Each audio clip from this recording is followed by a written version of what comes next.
Good afternoon, everybody, to a very special edition of the 13th Dimension here on a Sunday afternoon, Sunday morning for John here.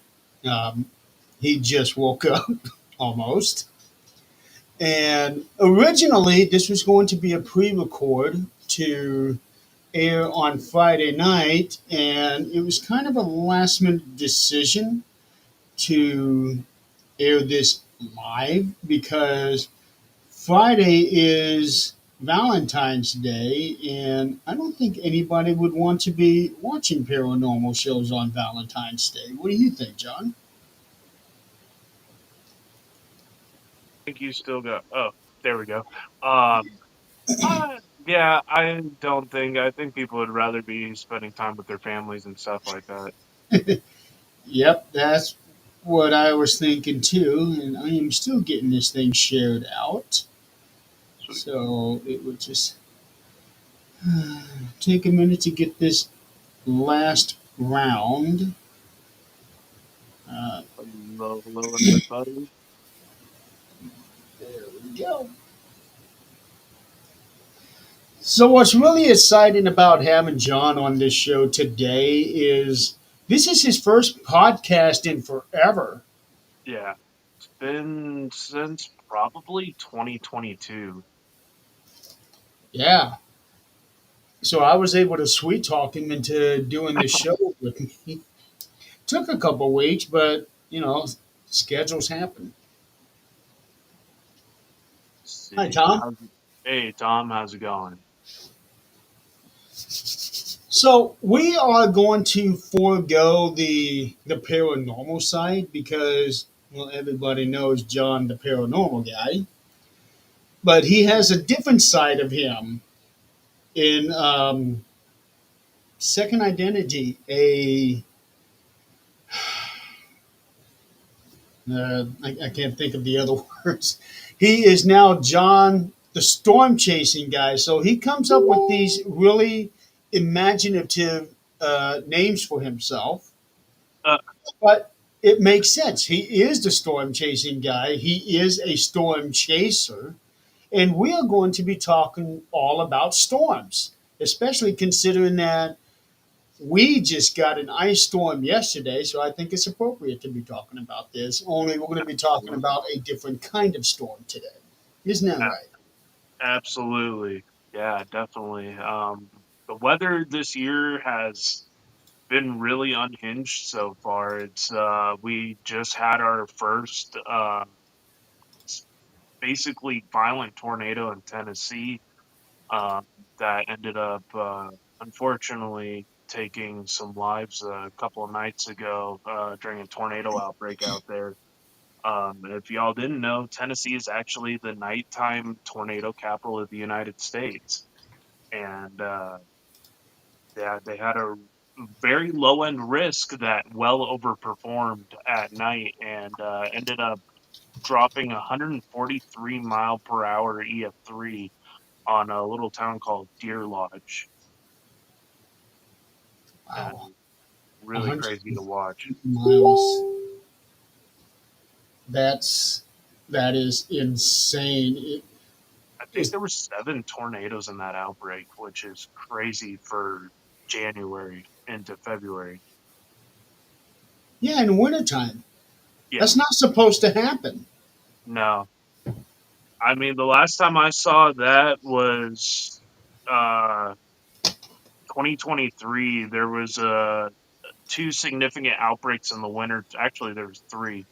I was chasing them. It was January 2nd, 2023, where that one dropped four tornadoes in Oklahoma, and at one time there was actually twins on the ground at night near Lake Eufaula, and that was crazy.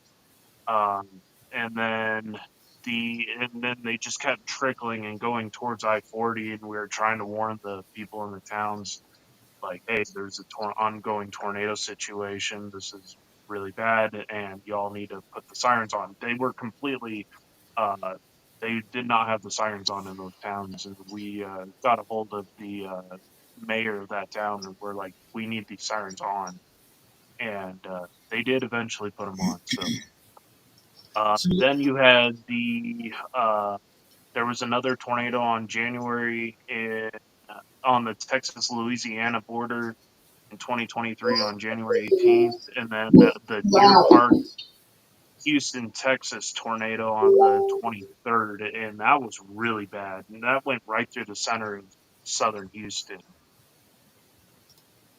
So that so was a EF3, and that one did a lot of damage. when you give these warnings to the towns and tell them that they need to turn the sirens on, do they do they heed your warning? Do they listen to you and do it, or do you get some kickback Actually, on I that? kind of had the mayor didn't believe that they were like skeptical on what we were saying. I was like, man, there's an ongoing tornado warning to the south, and I was like, do I have? He's like, do you have evidence that there's a tornado coming to town? I was like, dude, we were just right next to the tornado. Like, I don't know how to tell you. Here's a photo, and he goes, oh my god, okay, we're throwing the sirens on. He had to have physical proof that there was a tornado on the ground. Dude, I was look like, that's outside. not the time to be wondering. Wow, it sounds like all these tornado movies that they put out. You know, there's a tornado And coming. No, it's not. I've been in multiple towns like Rolling Fork, Mississippi in March of last year, which was the strongest or not last year, but the year before last, which was the strongest tornado of 2023. And that one was borderline EF5. It was a 195-mile-per-hour tornado that ripped through a small Mississippi River Delta town at night. And the the public officials there did not repair the sirens, so they never went off. Oh, I can just about imagine the lawsuits that are coming from that one. Yeah, that town is going to take a very long time to heal. I mean, there was a magnitude of major problems that happened. Hey, how's it going, Philip? Good to see you, man. Philip is right that 1 minute of skepticism could have cost a lot of lives. And that night, it cost 18 people's lives in the town of Rolling Fork, and they literally had no idea what was going on. And just shy of the tornado hitting the town, every storm chaser lost their cell phone connection. So we were going in blind into that town and no way to get a hold of authorities. And the tornado had hit not only the police station, but the hospital in town. Oh, So that's it worse leveled for both tornado. buildings. Wow. And so So, storm chasers were the only people that were able to help for the first hour and a half. so with all of this that you do, I know last year Twisters came out, the sequel to Twister. I watched it. It was really good. I Oh yeah. really enjoyed it. Um, how close did they portray storm chasing and what they do to what you guys actually do? Like a lot of it is really close. Hey Jan. A lot of it is pretty close to reality. They are actually kind of cool that the movie brought in like these experimental radar setups like they had in the movie, phase array radars and stuff like that, because they're actually currently working on stuff like that, infrasound technology, and the probe deployments. That's all goes on in real life. You had the aspect of where you have those tight convoys of cars that roll together in relative harmony, and there is some like chaser drama that goes on with some of the bigger people. Well, Um, there's going to be drama no matter what you get into. yeah, I mean, there's you have your like bigwig celebrities, like Reed Timmer, who has that tank that he drives. He's a PhD meteorologist that has a passion for storm chasing, he has that big tank that he can anchor into the ground in the tornadoes and stuff. And I was going to that's ask you about that if you guys have that kind of technology now to do that. yeah. So his vehicle is about $700,000. The way Oh, he has it configured, it's completely armor plated. well, it would have to be if you're going to be Yeah. literally sitting through a tornado. There's actually another one that's owned by a friend of mine, Ryan Shepard. He bought the Tornado Intercept 10 vehicle from Sean Casey, and that one is able to anchor as well. Awesome. Um, the the technology to be able to predict a tornado before it actually happens, and the technology to dissipate a tornado, like they did in the movie, is that possible right now? As far as dissipating a tornado, there's nothing that can control the behavior of a tornado. Tornadoes are, right now, we have no way of stopping hurricanes. They have a mind of their own. Um, I've had many experiences chasing in Kansas and Texas where and Oklahoma where I thought I was in a safe position, and that tornado ended up changing a direction, nearly pulling a U-turn and heading right at me. So, I mean, That's got there's to be times scary. I wish you could guide the direction of the tornado away from major populations, but unfortunately, it's not. I don't think something like that would even be remotely possible. Yeah, I don't think so either. You can't control Mother Nature. No, she does what she wants, Yeah. and, and it ain't always going to be pretty. So when that tornado changed directions and started headed toward you, um, is it was it like a moment where you froze, you can't do anything, or I'm did your actually logic kick in and you're like, okay, I gotta go? I kind of was at a point where I was looking at my buddy that we were sitting on the side of the road waiting to see what it was going to do. And it just kind of stalled. And I didn't take into account that it was coming right at us after a minute. And we almost got hit by it. Like, it was kind of a close call, but last second correction change, we were able to get out of its path, and that was on June 15th. I actually had another circulation develop Last year? right on top of us. Oh no, that was on 2023. Okay. Wow. Hey, Adrian. Everybody is showing up except for Nick. uh,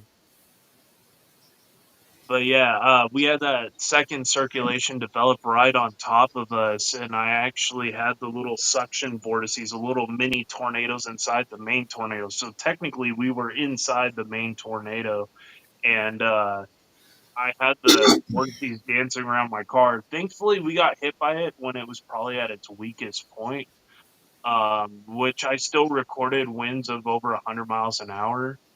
But it wasn't enough to like toss our vehicles. My car is pretty low profile, so lucky that wind wasn't able to get underneath my car.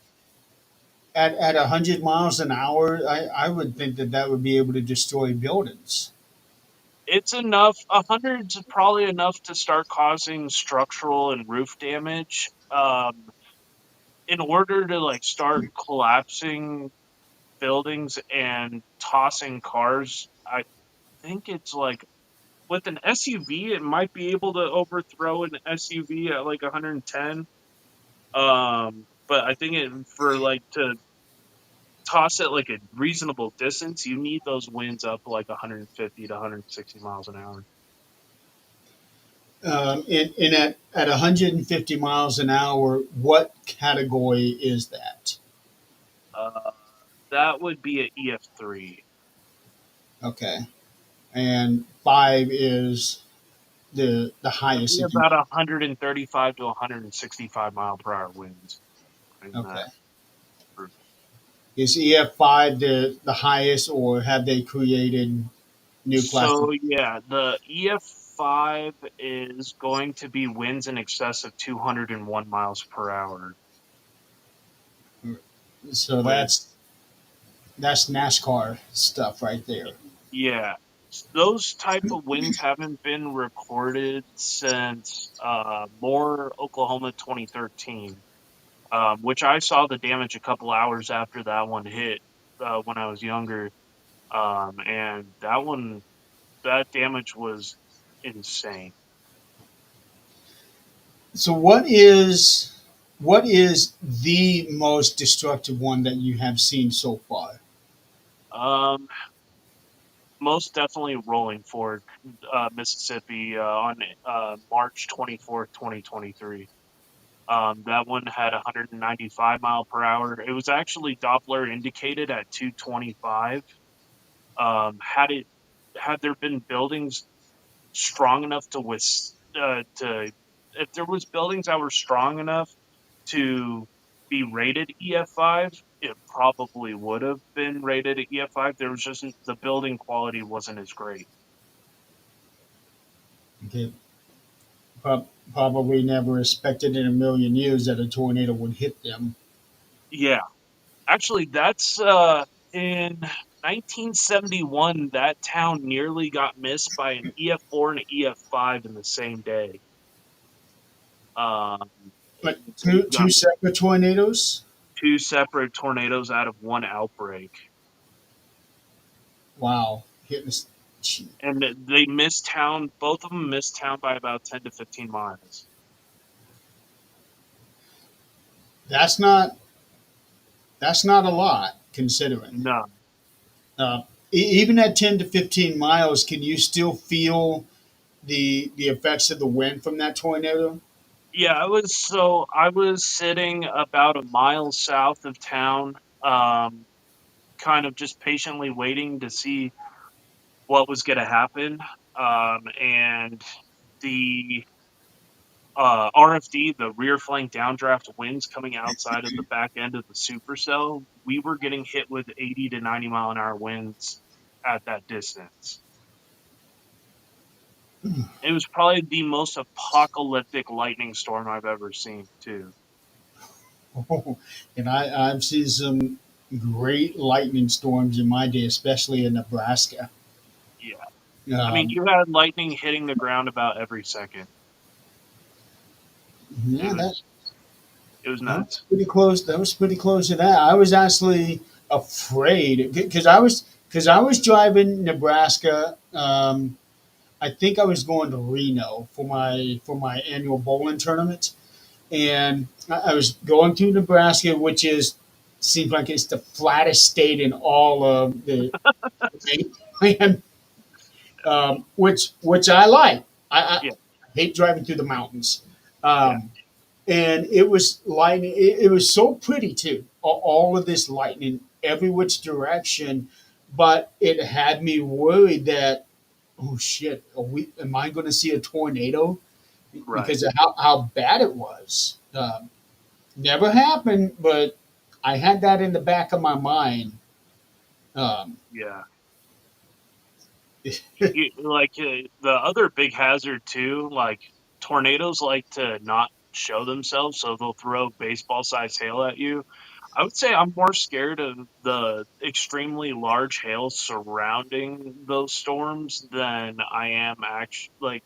I mean, tornadoes obviously have their level of scariness to them.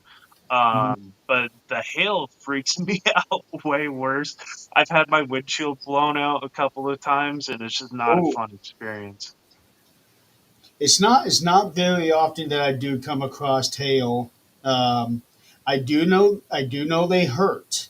Oh yeah, When when I was a teenager, I was playing golf with my dad, and all of a sudden, out of nowhere, we had this hailstorm. No tornado, none of that. We just had hail, yeah. and we went to go seek shelter under this hut. And right before I got underneath, I got smacked in the cheek by a Oof, piece of. Yeah, that hurt a little bit. jeez.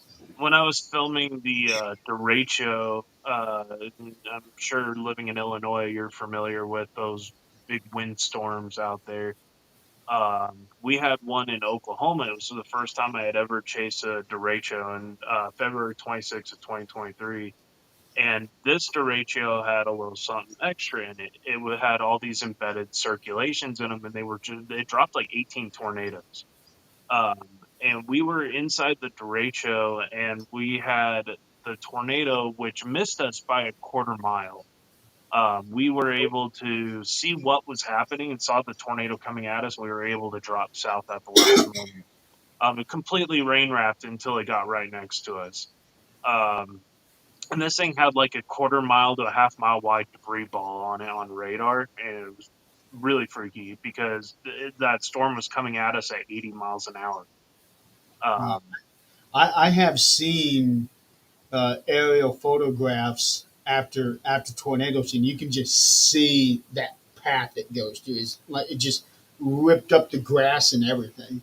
oh yeah, you'll get if it's strong enough, they'll scour the ground and they'll actually pull the grass and dirt out of the ground and leave nothing but a scar. It's, yeah, it's Just horrible. like in the original Twister movie, it will throw cows around. Oh yeah, yeah. There's actually footage from I think it's 2018. There was Reed Timber was on a storm in Wyoming that had a tornado on the ground, and it was sucking up cows. Wow. Did Adrian or Jan ever tell you about the tornado that they went through a couple of years ago? Uh-uh. It was I want to say it was after the blow up, and Gotcha. or it might have been right before. It was right there in that area. Adrian and Jan were on the road, and they encountered a tornado. They actually called me. Uh, Yeah. they called their husbands, and then they ended up calling me. Uh, they pulled off on the side of the road. I can't remember the particulars about it. I do remember getting on my looking at my radar app Hmm. and looking in the area that they were at, and there was this big old red spot right where they were. Oh geez. Yeah. Well, they, obviously they got out of there alive, but that was that was a hellacious thing. And especially, I could hear the wind. Yeah, that's And crazy. so, how loud can these tornadoes get? Yeah. I know. The only thing I know is from what I've seen on the shows, but they always amp these things up. So, how loud does it really get?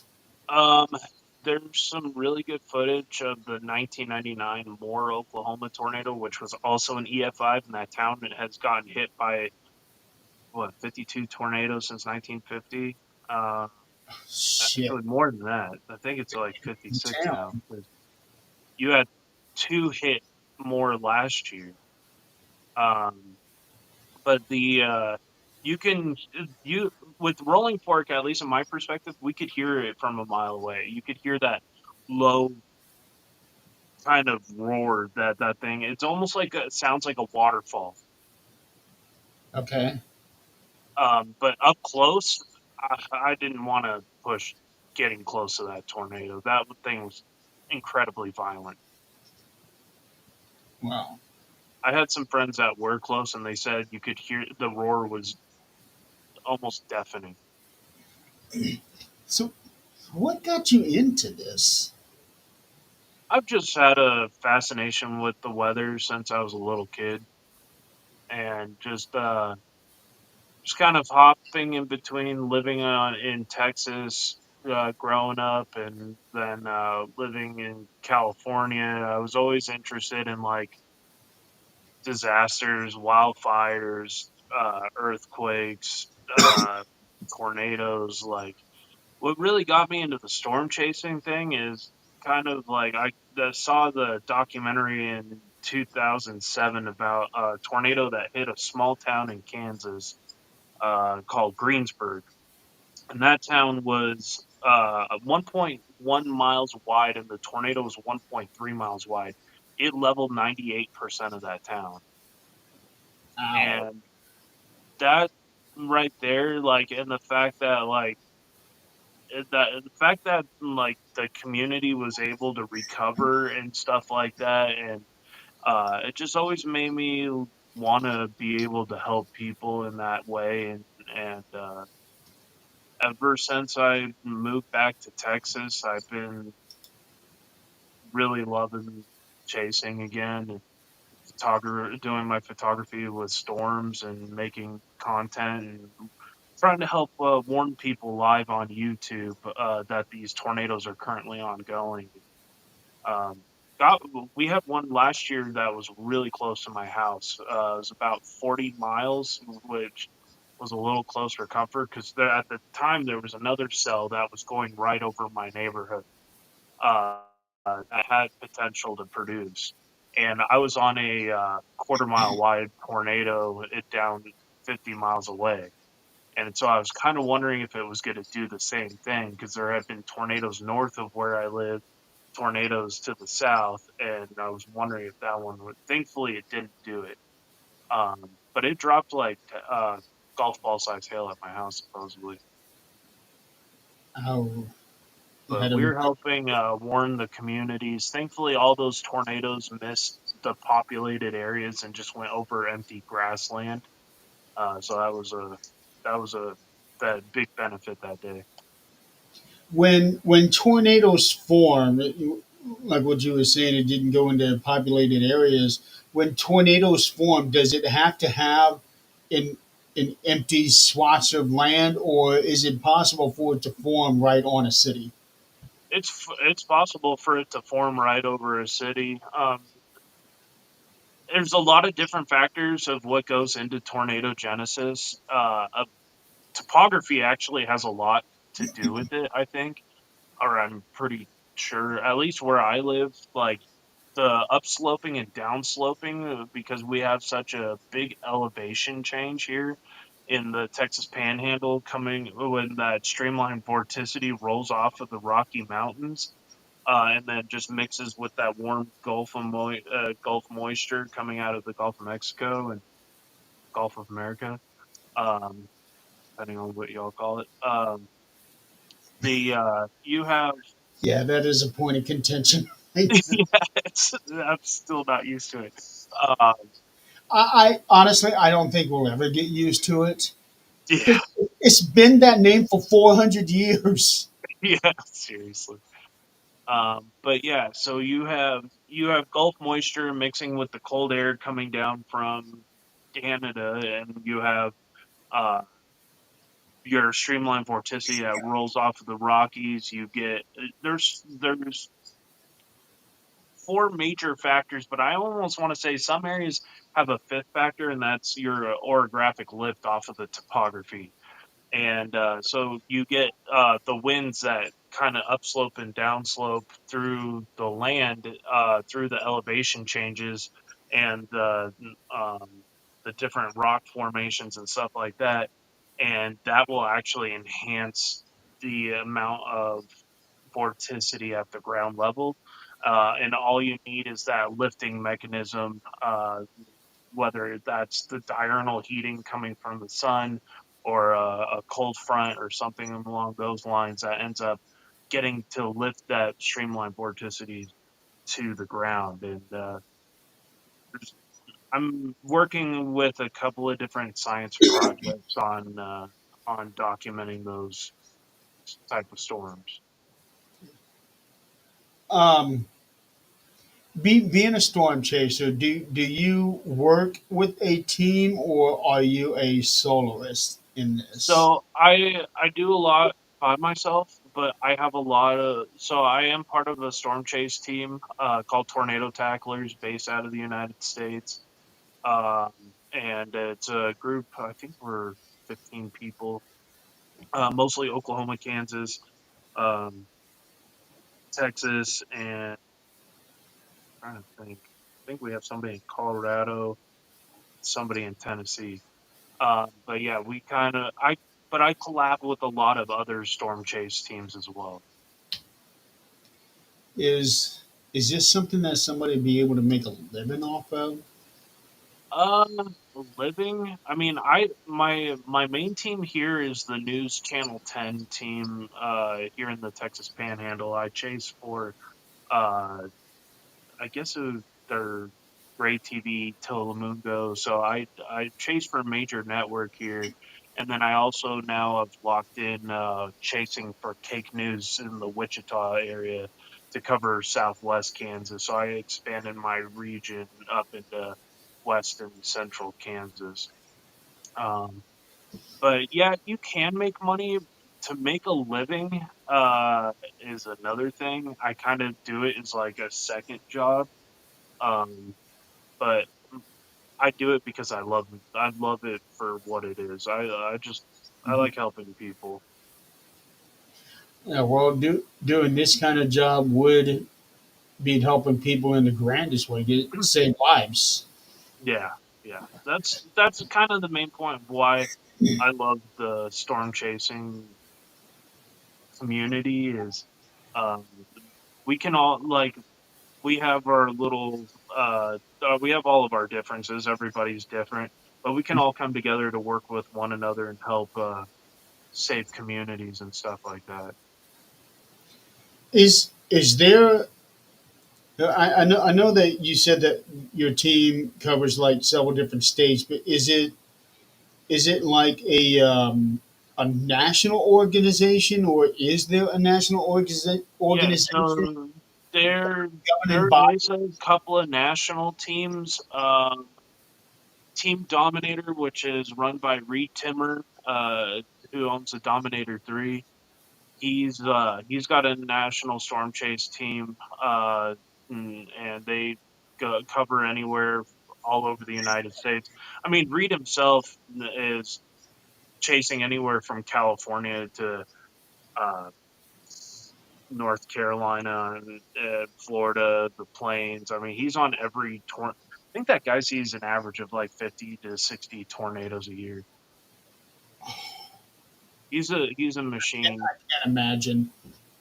But yeah, he's a full-time chaser. Like he chases for a living. Okay, I remember, what was it, last year or the year before that? It was, no, last year. It was before one of those big hurricanes that slammed the west side of Florida, I think, going up into Georgia, that really bad one. They were reporting tornadoes right before that hit. And I remember the first thing in my mind is I had no idea that Florida would be able to produce tornadoes. Yeah, that was I was watching that hurricane come towards Florida, and the outer bands were actually producing like borderline violent tornadoes over and over again.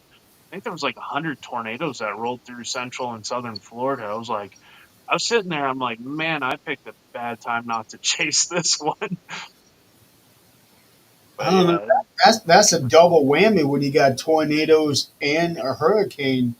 Um, I I don't know if it was this particular one, but I want to say there was also a report of a like a fire tornado or a fire spout. uh, the fire in California had a fire tornado. That's, I would dare say that probably be the absolute. There's Nick. Hey, Finally showed hey. up after 35 minutes. What's crazy is like those fires can get so big that they end up mimicking a supercell, basically. So you have enhanced winds turning at different directions. You also have your lifting mechanism from the intense heat, and then you get uh, these smoke billows that build 20, 30, 40,000 feet, depending on how strong the winds are. You can get these like low top supercells that actually are called pyrocumulonimbus. And inside, through that updraft and the turning of the winds and the updraft, you'll get fire tornadoes, which is crazy. Man, I got I'm going to admit I would never do what you did. There's no way. You call me chicken shit if you want to. I don't care. I am not going to go willingly near a tornado. Y'all 'Cause get I some don't good. want to get swung in the air. Y'all Five get some years ago. crazy tornadoes in Illinois. I have yet to make it up there to Chase. What was it? It was like end of March and April of 2024. Or no, was it 23? Well, 23. being in Yeah, you guys Illinois, had a high Nick, risk. Nick knows all these dates just like you do. Yeah, yeah, Oh, well, yeah. okay. That was wild to Your watch. two I fire actually saw a fire tornadoes. tornado during the big wildfire we had in the Panhandle. We had a record-breaking fire that burned 1 million acres in the Panhandle last year, which was crazy. I never heard about that one. Yeah, it was burned all the way from just north of Amarillo all the way over into Oklahoma. Damn, I should have heard about that. I don't remember seeing anything in the news, or not even in the Facebook feeds. Yeah, I don't remember seeing anything about that. Wow. I was actually Billion chasing acres? I was actually chasing that one. For like 4 or 5 days I was chasing that firestorm. Wow. I I cannot imagine the heat from that alone. Oh yeah. It was well the problem is for days leading up to it and during the event we had winds at 70 to 80 miles an hour and just no humidity. And it just created like we were having days and days of just dust storms up here when I first moved here. This was like the end of February of 24.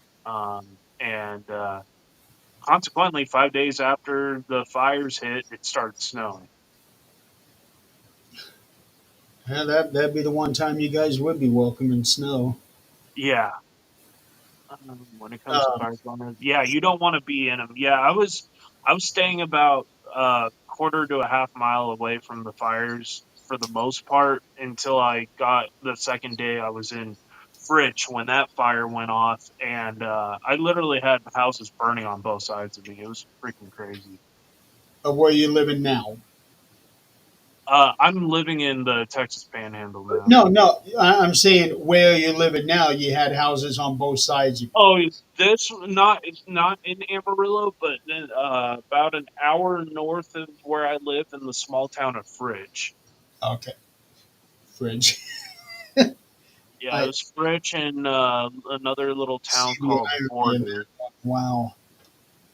Um, no, talking about the fire tornadoes, and earlier when you were talking about, I think you said $700,000 truck. That's Yeah, all plated in it.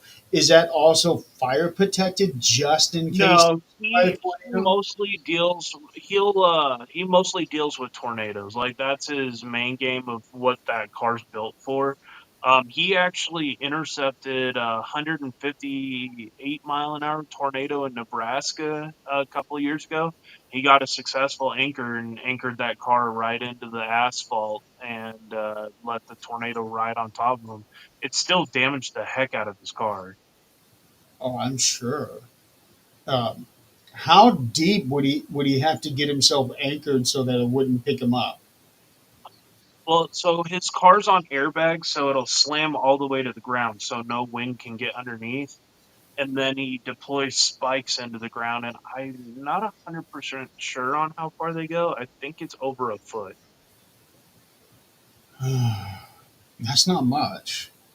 Yeah, I don't know, man. I would have been shitting a brick if I was in that car. I don't. I have a healthy respect for tornadoes. I don't try to play with my life like that. But you said you've actually been inside of one, right? By accident, yes. But mine was relatively on the weaker side of the EF scale. I was getting in between 80 to 100 mile an hour winds. Um, but yeah, I did get blindsided in Northeast Texas in 2022. and I had a tornado actually rip my windshield wipers off of my car and completely disabled the windshield wiper motor. This was near the little town of Sulphur Springs, Texas, which is like the far northeastern corner towards Louisiana, like you're going towards Shreveport. And that was part of a major outbreak that day. And I had to still drive home through three other storms with no windshield wipers. Jeez. Well, Yeah. I gotta say, if that was the worst damage you had, you got lucky. I had a tree branch that was about 3 inches in diameter miss my car by just a couple of feet. Like that was probably one of the scariest moments I've ever had chasing. Mission that just screams Final Destination. Yeah, June 1992, Fritch got hit by a tornado. Yeah. Oh, I thought you said fridge, like refrigerator. Uh, That's what I thought. That's what I thought you said. yeah, they had an EF4 hit in that town. Yeah, that town is probably one of the least lucky towns in the Texas Panhandle I between mean, the wildfires and the tornadoes. Because they had a tornado last year up in Fridge. It was I weak. would be moving out of that town. Is that the one that get hit? Uh, Like so the most tornado-prone towns that have been hit regularly by violent tornadoes is Moore, Oklahoma, in the South Oklahoma City metro. They've been hit 55, 56 times in the past 60 years. and they don't think to pick up the town and just go somewhere else. You would think all of those central Oklahoma towns have been smashed hard, like by a violent tornado. It's like part of me goes, man, I don't know if I'd ever move there, but Oklahoma's a beautiful state. Like I see why people return. The communities there are amazing too. Well, they would have to be because they got to support each other going through all of these tornadoes. Yeah. Wow. Are you familiar with the Palm Sunday outbreak in 1965? Yes. Loosely, that one happened in what was it, Illinois and Iowa, right? And it also hit in Indiana too. The reason that I know this one really well is because it's literally just 45 minutes from where I live, Oh and wow. it destroyed a bowling center during that time. And one of my good friends, he and his father bowled in that center before this outbreak, and they did a tournament and they won the tournament together. Destroyed the bowling alley. Then they had to rebuild, and he had told me a number of times that I would look at that bowling center and say that is not where my dad and I won the tournament. And Wow. I get that. So because that was a huge. I don't want to Oh, say Nick did a final count of Oklahoma. Parts of Oklahoma City have been hit 96 times since 1890. wow. Yeah, I I can't even, mean Norman's another town on the I-35 corridor that's been hit multiple times, really bad. Where Oklahoma State University of Oklahoma is, and the National Weather Service, the home of the National Weather Service, as well as the National Severe Storms Lab. They're like that town is like the most weather-oriented town in the country. is there any place on earth that has never experienced a tornado? Um, it's a really good question. I know in the United States, everywhere is pretty much seen. I don't think there's been a state that hasn't had a tornado. Uh, I Including know Hawaii? Hawaii's had land spout or water spouts that have rolled on land. I think they've had tornadoes before in Hawaii. I would have to look up the tornado archive. I don't know if Nick, I am tornado. actually looking at that picture right now, where he's talking about the twin tornado. That brings another question. Do twin tornadoes, do they actually merge like they showed in Twisters? Can they Um, actually merge together to make one big massive one? I've never seen that happen. Usually, twin tornadoes form out of. Usually, when you get twins, it's usually a process in the tornado genesis where one mesocyclone, or yeah, one mesocyclone is kind of falling apart, and the new because there's still so much energy left in the atmosphere that second mesocyclone will develop, and you'll get twins on the ground at the same time. It's basically a recycling process. I have never heard of twins merging and becoming one big tornado. I think that was really fabricated for the movie aspect of it. It's pretty cool in that movie, I gotta say. But so I just wondered if like I said, they amp these things up in the movie, so it makes me wonder which ones are actually real, which ones are not.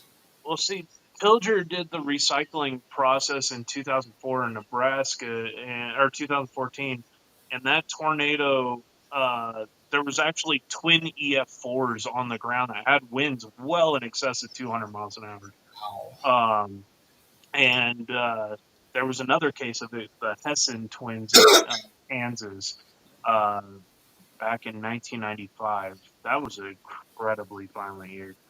Um, but these systems, you would have the one tornado cycle out, and the as the storm cycled out, that tornado ended up revolving around like a satellite around the new tornado. And I'm sure it could have Oh, enhanced the shear locally and made it more damaging. that would be a sight to see.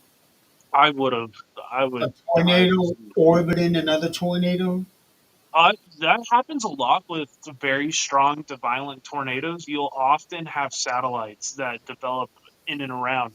That's why you got to be on your six watching what's going on behind you in those situations. Because you can have tornadoes that pop away from the main vortex that'll orbit the main tornado. I had Um, I had no ideas. Ladies and gentlemen, I am getting an education here today. Yeah, it's scary. It's scary when it happens. And then you also have multi-vortex tornadoes where you'll have mini tornadoes inside of the main tornado vortex. it inside the tornado. Yeah, so you'll have these little suction vortices. Most of the time, multi-vortex tornadoes are on the the higher scale of the tornado setups. But yeah, you'll have these little inner tornadoes that will rotate like kind of Fujiwara effect inside of the main tornado. And if it's not condensated all the way, you'll be able to actually see those funnels. One big example of that was 2013 El Reno had a had the mini tornadoes were the size of like stovepipes and wedges inside of that tornado. That tornado was 2.6 miles wide. Did you say miles? Yeah, a tornado is 2.6 miles wide, Shit.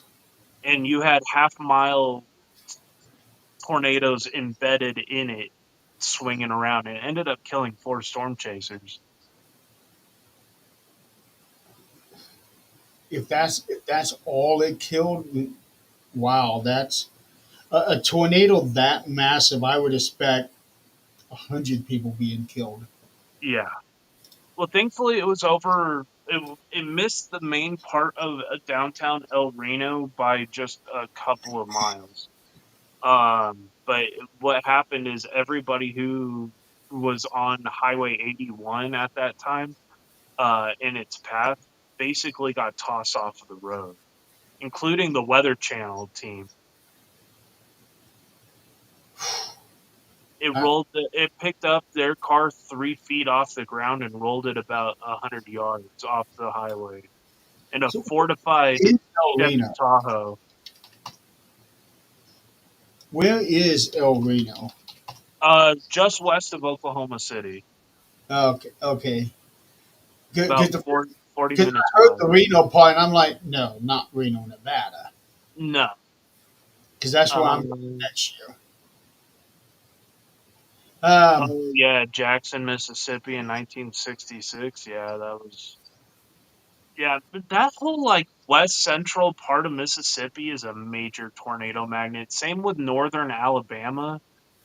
There's a town called Tanner, Alabama. In 1974, they got hit by two EF5s during the super outbreak.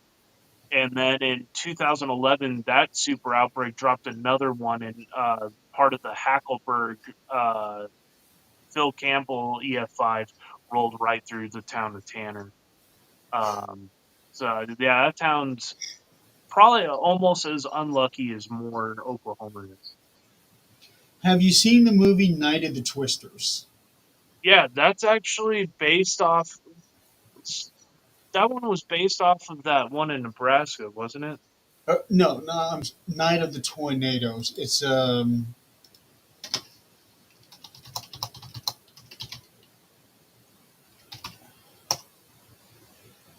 uh, Because they made one that was based off of the Lubbock 1980 or 1970 tornado. Uh, here we go. Uh, yeah, Night of the Twisters. yeah. Yeah, Okay. I remember watching that, and kind of going back to how things are now. The CGI in that movie is terrible. Yeah, it was based off of event that happened in Nebraska. Don't remember. They had like a really violent outbreak. It was Grand Island, Grand Island, Grand Nebraska. Island, Nebraska. Yeah, it was actually based off a book of the Yeah. same name, 1984, by Ivy Ruckman, which is a semi-fictionalized account of that outbreak.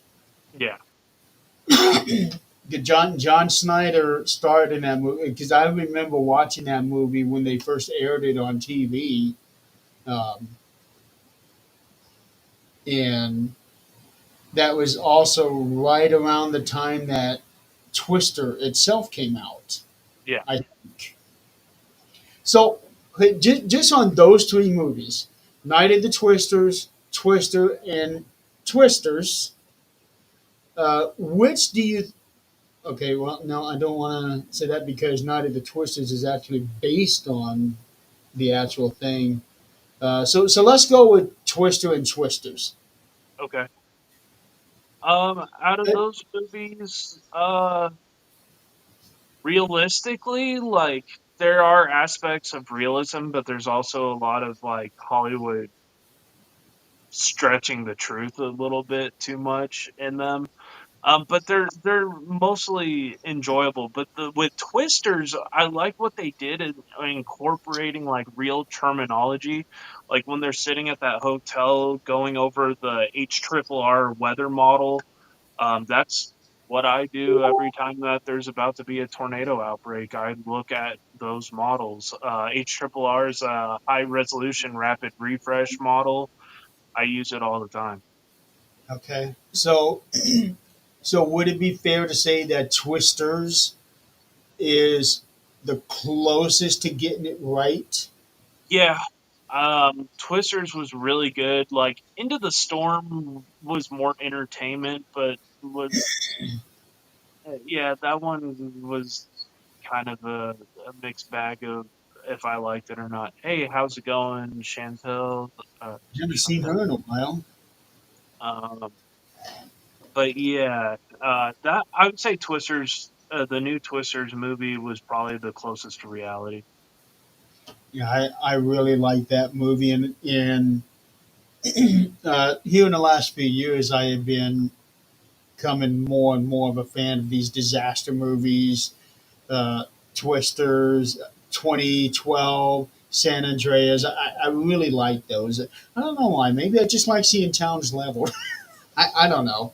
Um, but the special effects that they put in these movies are awesome.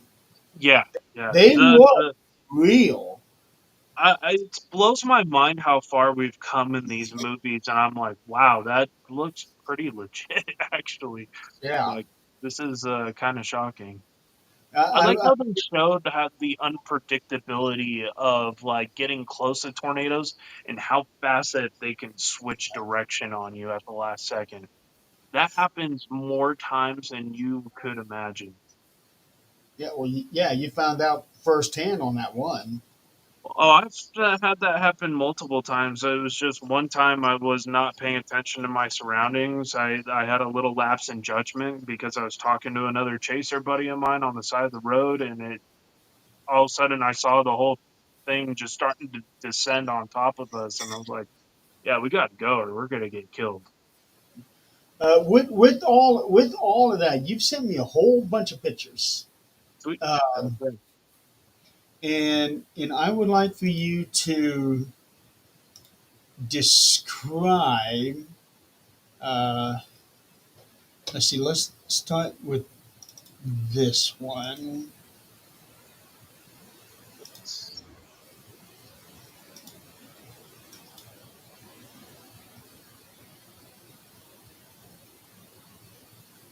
This is one that you sent me. This looks more like the Aurora Borealis, but that ain't happening in Texas and Oklahoma. So that was on October 10th of last year. That was actually filmed in the Texas Panhandle. Were you able to see this with your own eye, or did you have to use special? 100%. Yeah, you could see it. The auroras actually became overhead at that point. Wow. I had never seen anything like that in Texas. Like, I was absolutely mind blown.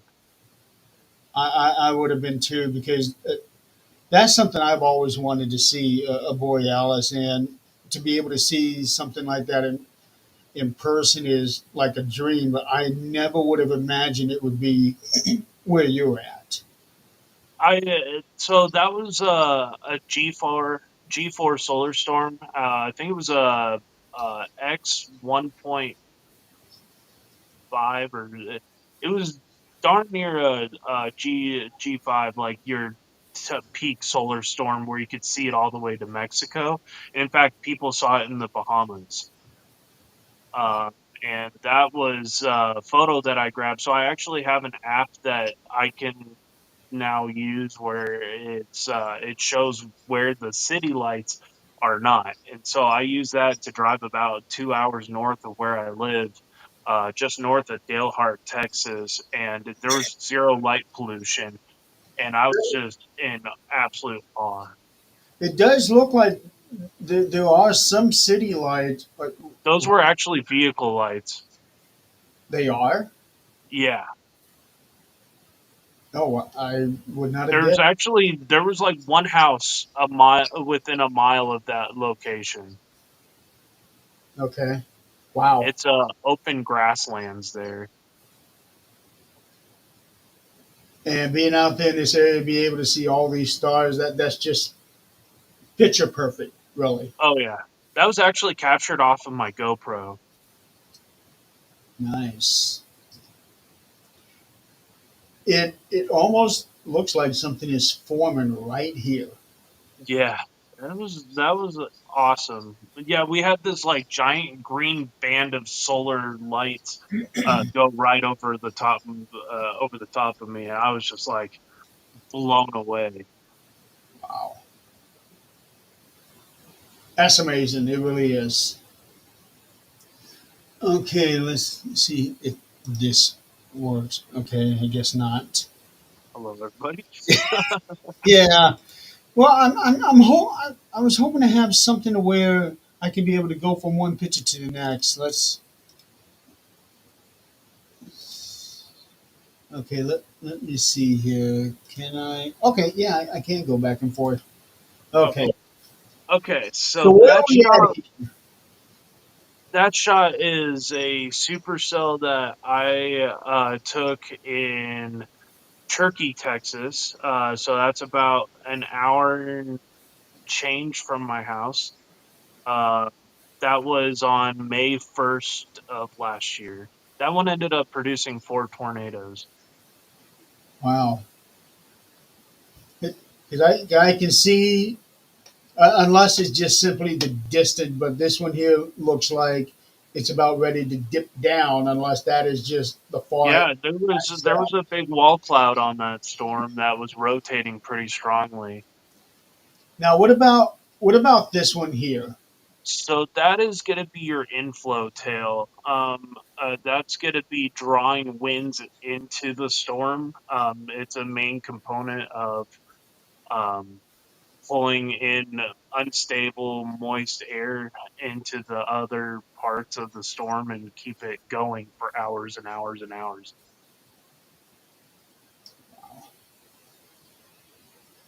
And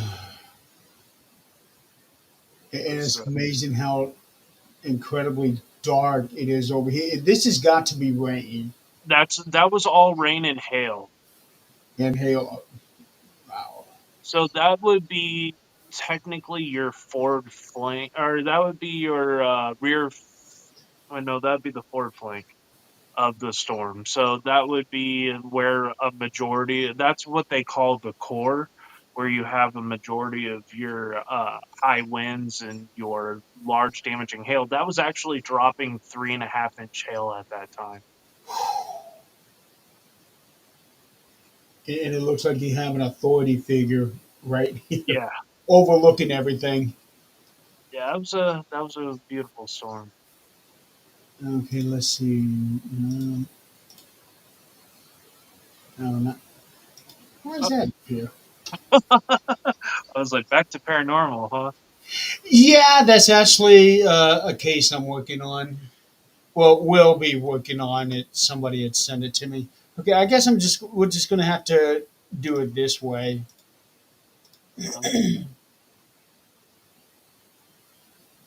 So that was shot in Tahoka, Texas on May 28th. That's just south of Lubbock. Uh, that one was a supercell that was in the process of dying after like 5.5 hours of chasing it and found this really cool abandoned building, and I thought it'd make a really cool shot. It it actually looks pretty close to that one a cappella album that I did a years Oh, ago. Yeah, remember because you submitted a yeah. design on that one. Yep, I remember that. That was what, 2021? That was a while ago. No, that would have been, Is it 2020? I want to say 20. Yeah. Yeah. So it's been like 5 years. Damn. Yeah. Because it was a choice between the one that you made and the one that this other guy made, and I'm thinking, oh, this both were so good. It was so hard to pick. Well, Okay, you so guys want to see something? I do, before we conclude this live stream today, I can show you all my Storm Chase vehicle as well. okay, yeah, do that before I bring up the next picture. Let's see if I can bring this up here.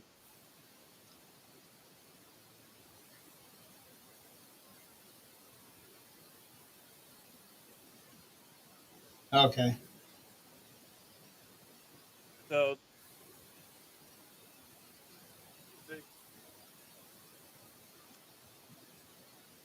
I can't hear you,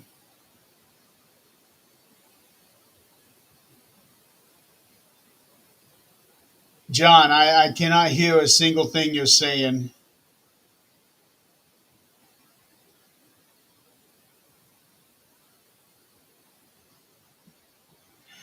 Well, folks, it looks like he can't hear anything that I'm saying.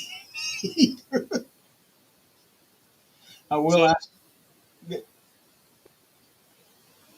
Hello?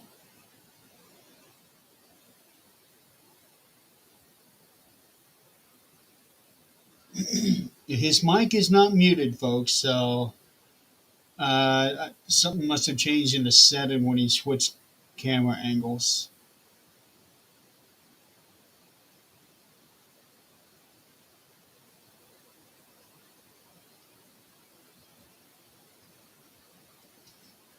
or he will disappear.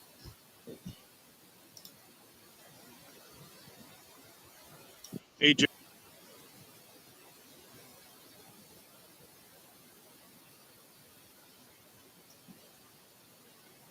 John, I don't know what's going on, but it's not working very well. Hey, can't hear you.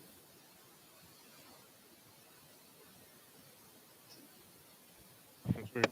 Go back inside.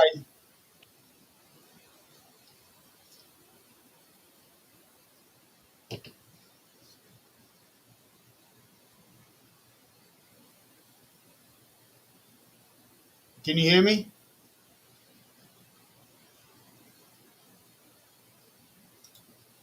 Can I hear you?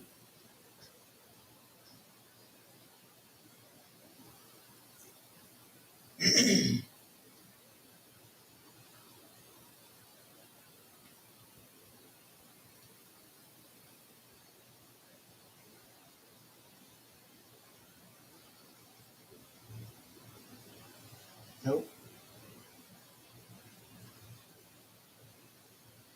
Hey, can you hear me? Can hear you now.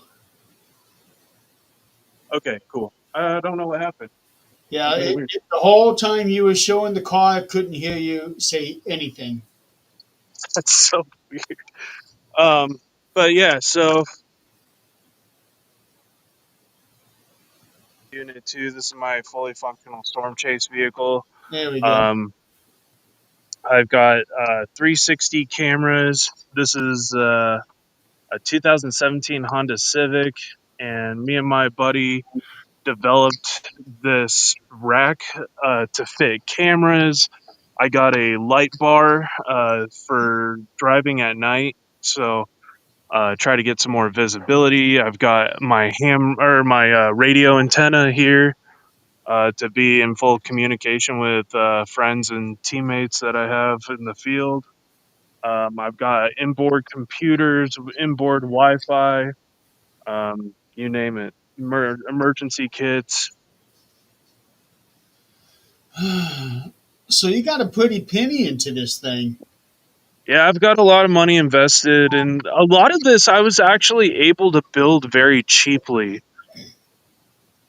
I did a lot of this shit on a budget. Like I think like the most expensive parts of this was the actual like rack part. This was $400. We got this PVC for very cheap. Yeah, you can just get that stuff at Menards and Lowe's and Home Depot. The cameras I picked up there, they're Wi-Fi based home security cameras that we rigged to the car. And each one of those is $45 each. The light bar I picked up for $40 that was off of a totaled vehicle, and it works perfectly.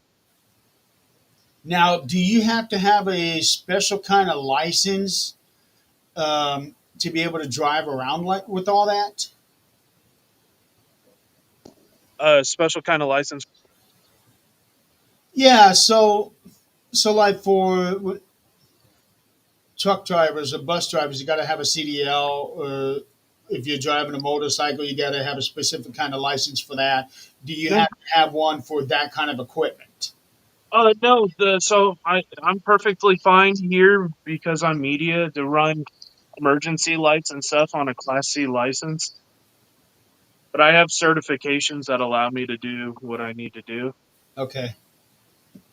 I have a CERT certification for search and rescue, so that allows me to have emergency lights and stuff, and I can uh, help respond to disasters if needed.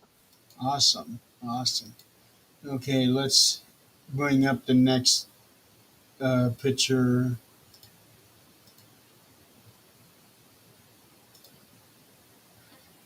Let's see. Okay, so that was actually on that same day as that one that you showed with the house. Okay. That was in Levelland, Texas, near Lubbock. Beautiful storm. Classic supercell. Not a tornado producer, but it did drop 4-inch hail for about 4 hours. Oh, that's a lot of hail. Yeah, it was punching holes through people's roofs. Gee. Yeah, it was actually chucking baseballs 3 miles outside of the core.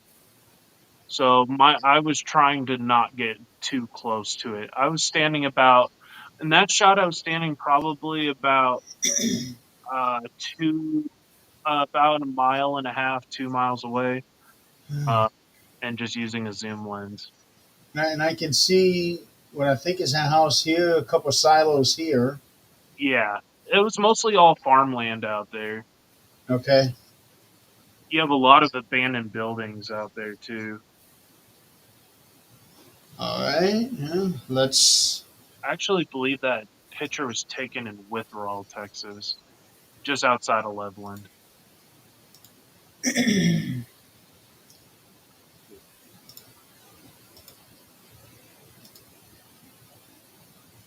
Okay, so that was that other supercell shot, that one near Turkey, Texas. This was the tornado that was generated from that.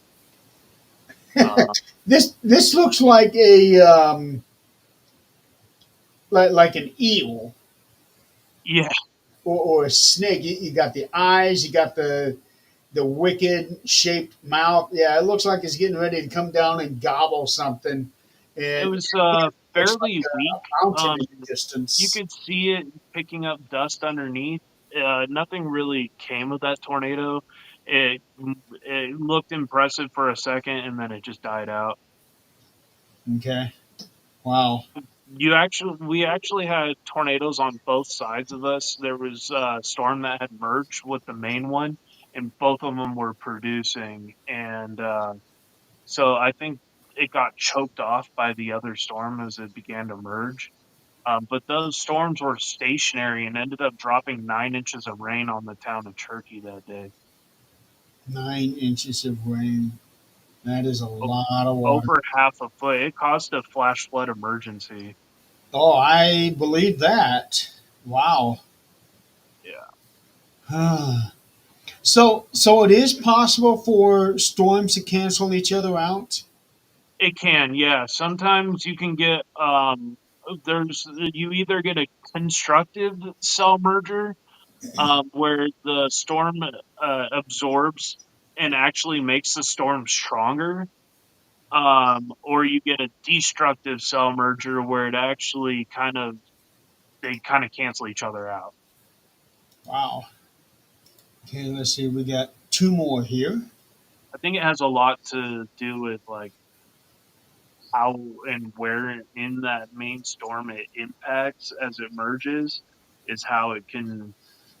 There's a lot that goes into it, but yeah, it can either do really bad things or it can kill that storm completely. So that one was Silverton, Texas, June 2nd last year. That was 60 miles from my house. That distance. Oh no, no, I was a half mile from it.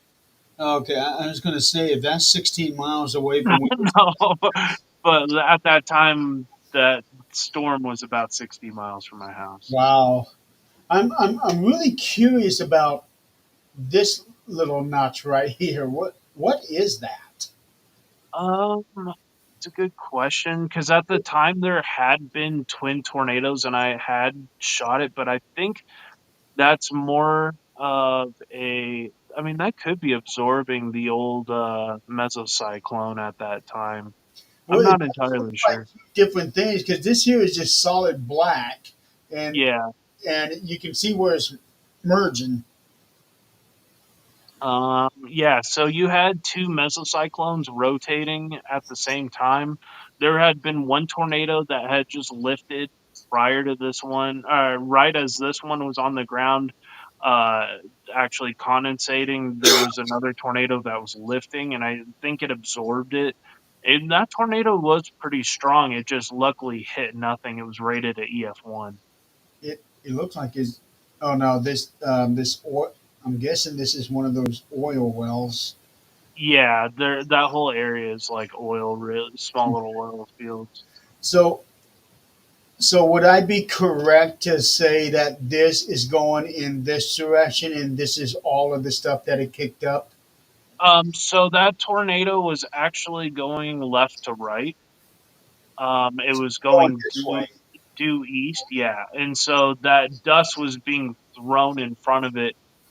So on the left, you'll have something called RFD. On the back side of the hook, they're the circulating winds that go around the tornado. And that those forward flank winds were helping to generate a lot of that loose dust. At that time, we had a really bad drought ongoing. Oh, So those tornadoes were able to throw quite a bit of dust. all right. And then we got one last picture. I say this one last for a reason. Cool. See it. Okay, so that one was on May 29th. That one was near the town of Seagraves, Texas. It was just basically uh, probably one of the lowest precip supercells I have ever seen. But it was chucking golf ball size hail. Okay, so when I look at this picture, I'm thinking I'm looking at a cloud. I don't see anything that give me an indication that this could cause a tornado, even though this right here looks like it's so low. Yeah, so it did have a mesocyclone on it. There was rotation. The whole updraft and updraft base was rotating. But it just wasn't strong enough to actually do anything, thankfully. But it was able to produce a lot of lightning. Got some interesting shots of that, and it was just kind of a nice sunset storm. It's not often you get to see the entire inner structure of the supercell because usually it's surrounded in precip. And you can see the curvature Yeah. So right. that's actually the back part is actually the anvil at the higher levels of the atmosphere, 40, 50,000 feet up, Yeah. fanning out.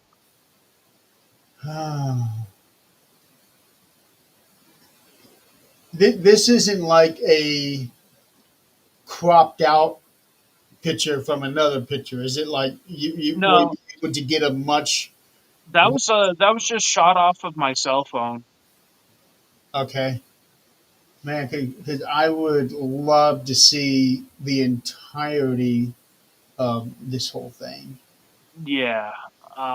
Yeah, unfortunately, like I was right next to it, and so like I wish I had gotten shots a little bit behind on the road. But I was uh I was just kind of like sitting there drooling of how beautiful this storm was at sunset.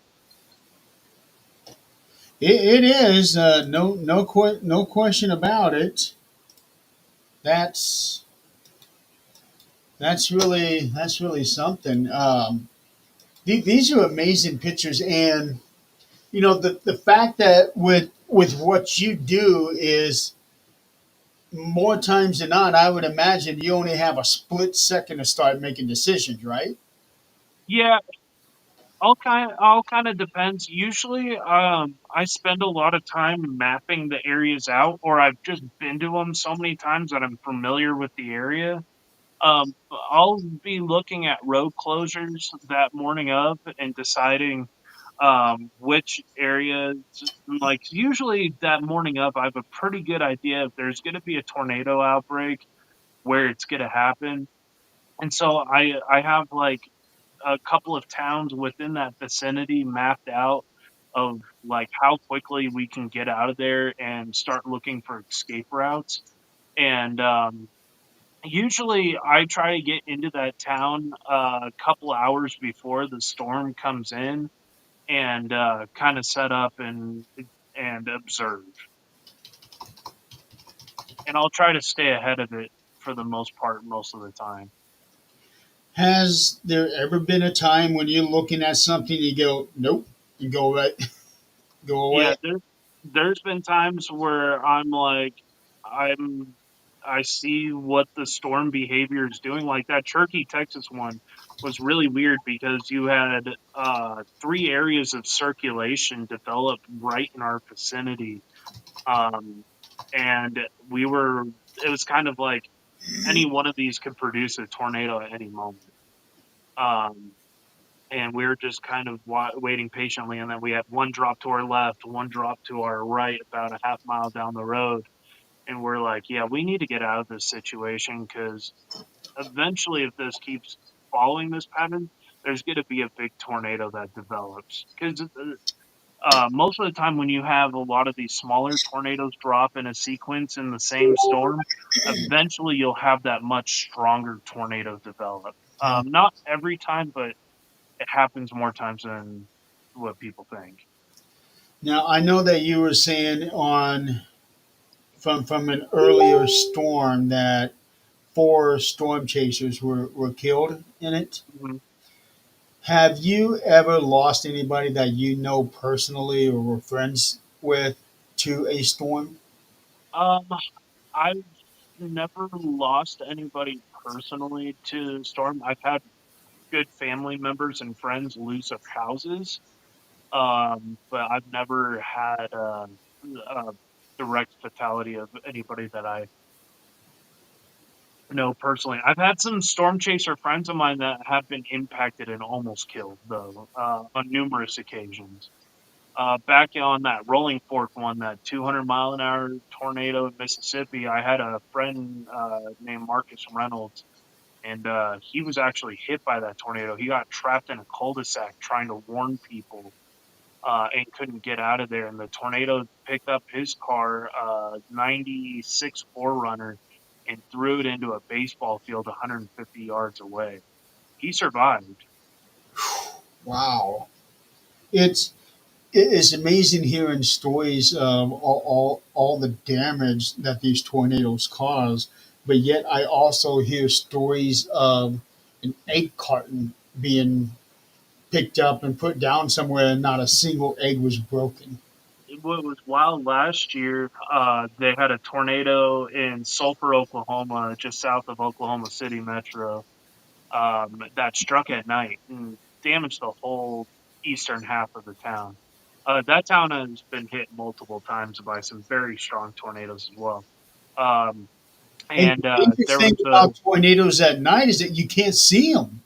yeah, I do a lot of chasing at night. Like I do, the only time you'll see the tornadoes through the lightning flashes, but you got to be stupidly close to be able to see them sometimes. And there's just times that aren't worth it. It, saying stupidly close that, I just got a chuckle at that one. I actually almost got. I had a tornado in Norman, Oklahoma this year that crossed 50 yards ahead of me at night.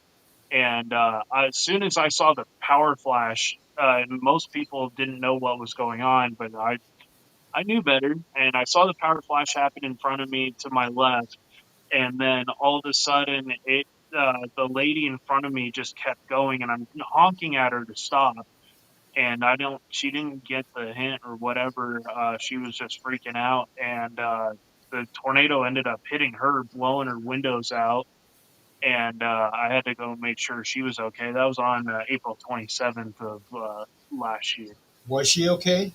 Yeah, she had a couple of cuts on her face and stuff. Her house was later impacted by another tornado in Ardmore, Oklahoma that night that almost flattened their house. Wow. But luckily her family was okay. Now, when an outbreak happens and you're at work, do they let you leave to do this, or is For the it most part, I'll let my boss know a couple of days ahead, and I will switch schedules with another coworker if I'm not on. I also go more closer to part-time, usually when I do the storm chase season.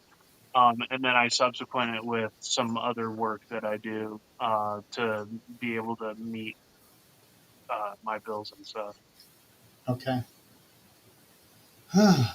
Well, I gotta say this has been an amazing show. Yeah, it's fun, man. Yeah, and we actually got more than the hour that I was hoping to get. Absolutely. So that's good.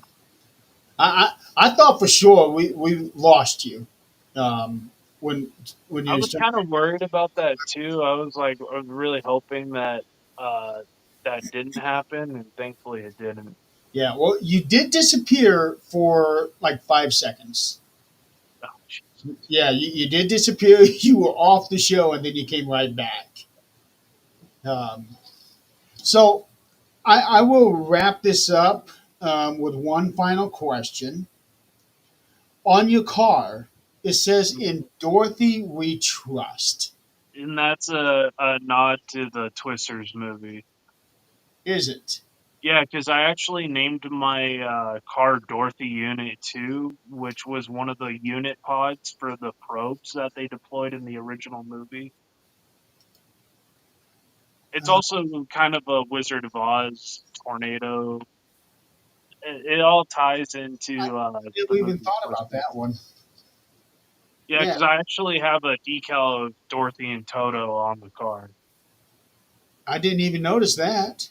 Yeah, I saw in Dorothy We Trust, and then above the door, I think it said like Dorothy number two, something like that. yeah, Dorothy Unit 2. In the original 90s Twister movie, they had these giant pods that were on the back of their trucks as they were racing towards tornadoes. And they were Dorothy Unit 1 and Dorothy Unit 2. And my other buddy has a Civic like mine, but his is red and he's Dorothy Unit 1. Wow, that's awesome. Yeah, That's really awesome. Well, John, I got to say this has been an amazing show. Thank you so much for being on. You gave me and the audience a real education on this stuff. A lot of I did not know.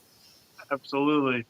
Well, I'll definitely be sharing some more Storm Chase content with y'all this season. And make sure to check me out live on YouTube at the Storm Chasing Guy.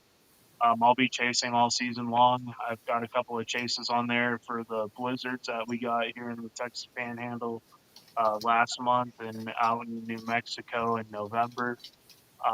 So yeah, definitely check it out, and we're gonna get on some more storms.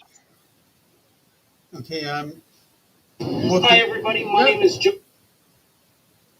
Okay, I just subscribed to you from Sweet. the Things Network page, Oh yeah, and appreciate it. I am also going to put the link to your YouTube page in the comments where it's going to show up 9 different times.